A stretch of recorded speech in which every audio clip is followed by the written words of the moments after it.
Hi, everybody. Dan Illman, Mike Beer. Huge afternoon of racing at Laurel Park on Saturday. A plethora of stakes races. Race number 7 kicks off the pick 6. It is a mile on the turf, and it is the Grade 3 Baltimore Washington International Turf Cup. Let's take a look at this field. $200,000 is the purse. Again, we are going 8 furlongs, and your morning line favorite is on the outside.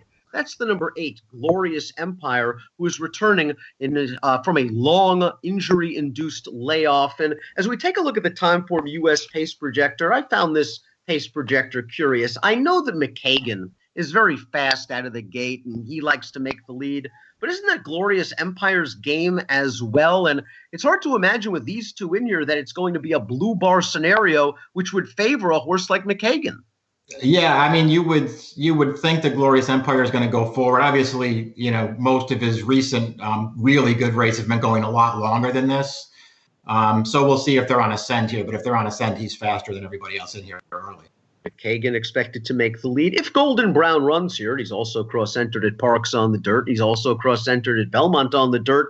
Well, he can step on the turf because this horse can just about do it all. And he has the tactical speed to work out a good trip after breaking from this inside post. Let's watch Golden Brown's most recent turf race, 3 back at Monmouth. This is against Jersey-bred competition in the Irish War Cry. He is striking the front. He is going on with his business. He wins with an 88 Beyer speed figure, and he's just a rock-solid horse, whether it's dirt or turf, and I think he's a pretty good fit in this race. Yeah, I do too. I wish I knew where he was running because he's just one of those horses where if he does happen to show up here, he's a horse I could use at a price. I just think he fits pretty well in here. He's a good turf horse. Up the Ante's a solid runner for trainer Christophe Clement, but it must be noted that his best races have come when he's been able to get to the lead, and that's just likely not happening with McKagan and Glorious Empire entered. Let's watch Up the Ante's last race at Saratoga. Good salty optional claimer, made the lead under a clever Joel Rosario ride, back down the fractions. Maraud's running at him on the outside, but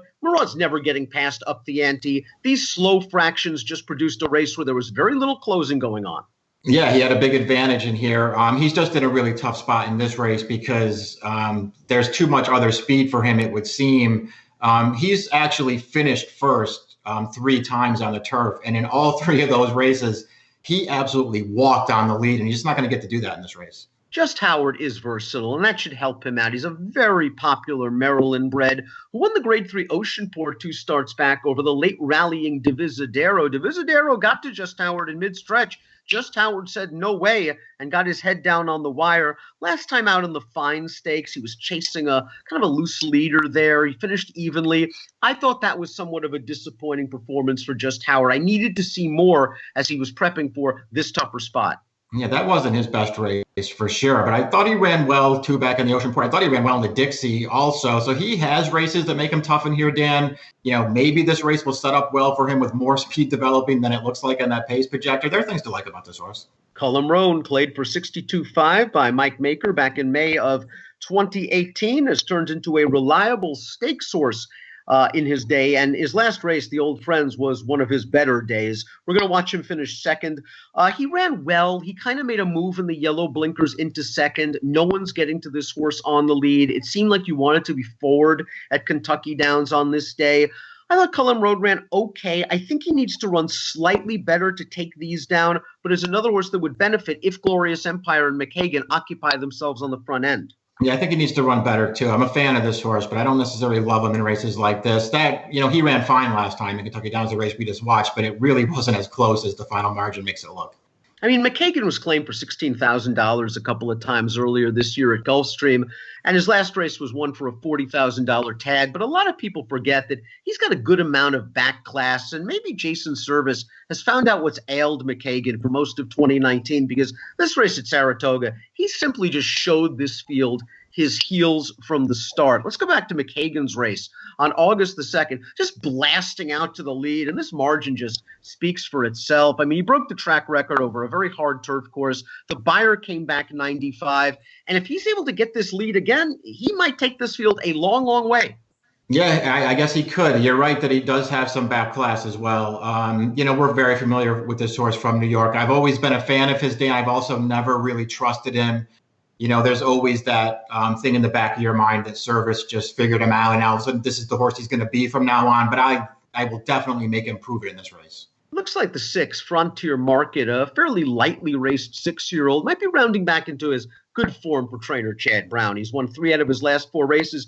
It looked like he was in deep water turning into the stretch of his last race at Saratoga. Let's watch that right now. He is second from the left, splitting horses under the whip, and he's got about 5 lengths to make up right here, Mike. But Irad gets to work on him, and despite swapping leads once or twice, he comes with a good, determined late kick. This is a horse that might be the one to benefit most if there is a pace battle. Yeah, this was a good win for him, if only because the pace was pretty slow in front of him, and the fact that he managed to close it down, I guess you want to give him some credit. You could see how they were all bunched up at the wire there. I don't think it was a great field.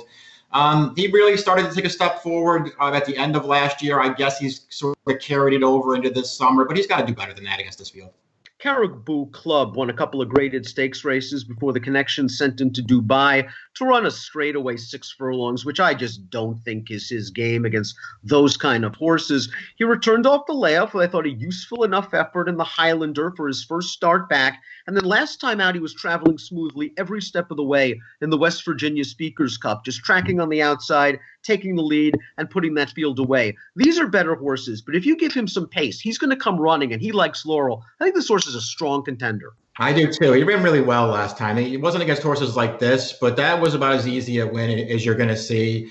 I guess he's fine over this distance. Do you think he's a better sprinter or a mile? I guess he'll get this far, so I won't worry about distance, but I do wonder if he's a little better going shorter. I think his optimal distance is 7 furlongs at Woodbine. He seems to really like that configuration. But the win around 2 turns at Mountaineer last time out, it gives me a little bit of hope. And he's also won around 2 turns at places like Del Mar in the past. I'm hoping that if with the right setup, Caribou Club can get this distance. Speaking of Glorious Empire again, this horse was walked off the track after bleeding in this race in 2017. And he's just become a completely different animal for trainer James Lawrence, winner of the Sword Dancer in Gate to Wire fashion last year, and then closed out his 7-year-old campaign in the Grade 2 Fort Lauderdale. And what a great ride by Edgar Prado. He just took this race right to the field. They turned into the stretch, and Glorious Empire was on the lead throughout. He lengthened at just the right time, and he was never stopped. He put up a 1:08 Beyer speed figure in this race, defeating 3 next out winners.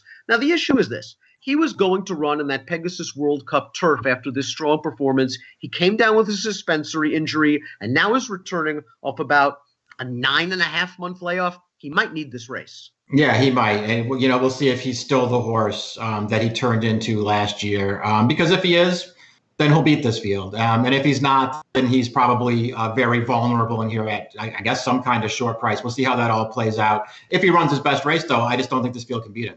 And as we throw up our top picks in here, that's where you're going to go. You simply feel he's the best horse. I don't think you're that interested in betting against him. It's that I don't think I really want to bet on him either. I didn't think this was the kind of race I would probably be taking shots in. So I just put him on top. I went 8, 7, and 1. I like Caribou Club in here. I'm hoping that McKagan and Glorious Empire battle it out a little bit. I think Caribou Club's a nice, honest horse for Tom Proctor that'll make his bid. I went 7, 8, 5, and 2 in the Grade 3 Baltimore Washington International Turf Cup, kicking off Saturday's Pick 6 at Laurel, and it has an approximate post of 3:30 Eastern. Best of luck.